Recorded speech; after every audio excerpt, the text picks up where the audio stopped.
اگر اجازه باشه از سوال دهم کامنتر نویسندن جواب دادیم، گفتن که ثبتش مهمه به خاطر در خانواده نشان میدادیم.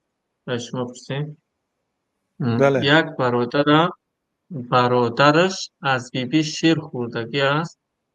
پرسیدند که آیا می توانم به دختر خالم خاندار شوم؟ من مقصد خودش میتونم برادرش از بیبی شیر بله خورده.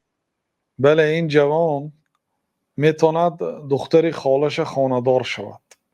دخترای خاله، دخترای عمک الله تعالی صراحتا در سوره احزاب حلال گردانید و ما حلال گردانیدیم برای تو دختران عمکت، دختران عمت، دختران تقایت، دخترای خالت برای تو حلال است گفت. و مسئله این که دادرش یا برادرش از بیبیش از مادر کلان مادریش شیر مکیده است، این سوال بارها دادم جواب دادم، لیکن خویشاوندان دختر نمیدادیم برای این بچه. میگفتین تا یگان کس فتوا نتید ما نمیتیم دختره، برای آنکه دادرش یا برادرش شیر مکیده بوده است مادر کلانشه.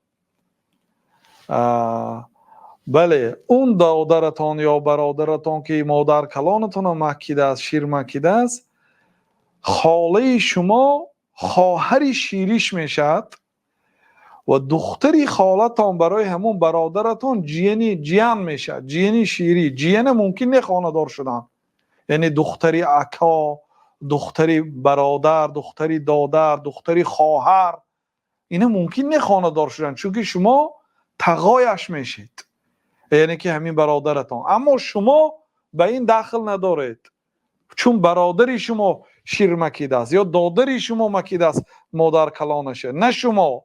بنابراین برای شما دختری خالتان حلال است، به ملال خاندار شدن گیرید. امید میکنیم که فهما شد.